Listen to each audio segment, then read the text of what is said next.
They say deep in the northern hills, where the mists never rise and the air hums like an unseen loom, there lived a weaver named Sue.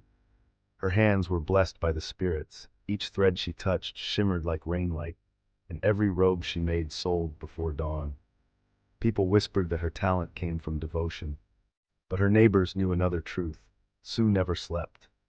One winter, her husband vanished while collecting mulberry bark. When they found his pack by the river, empty, half frozen, the village said it was the spirits claiming payment.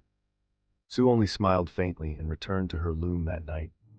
From then on, strange sounds filled her hut after dark, whispers like snapping threads, sighs like wind through bone. Those who passed by said they saw pale arms flicker in the candlelight, dozens of them, all moving in rhythm. The loom never stopped. When spring came, Sue emerged again, her eyes sunken, her hair silvered overnight. She brought to market a robe so intricate it looked alive. The faces woven into it seemed to weep.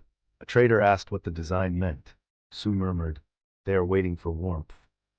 No one bought the robe. That night, the trader's daughter vanished.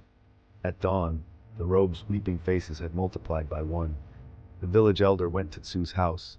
Through the window he saw her weaving faster than any human could. Arms blurring, more than two, maybe a dozen.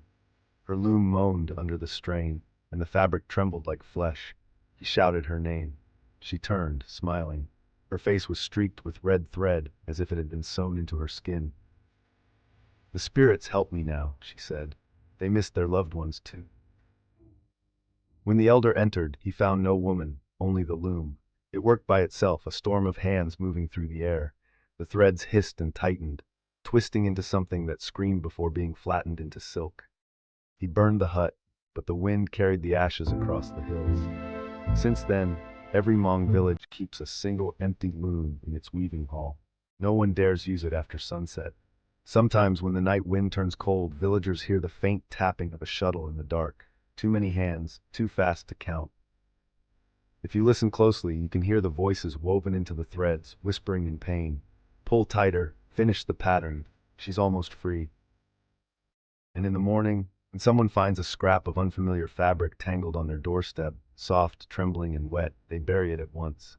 Because everyone knows what the elders say now, in hushed tones over firelight. Sue still weaves, and every stitch needs a living soul.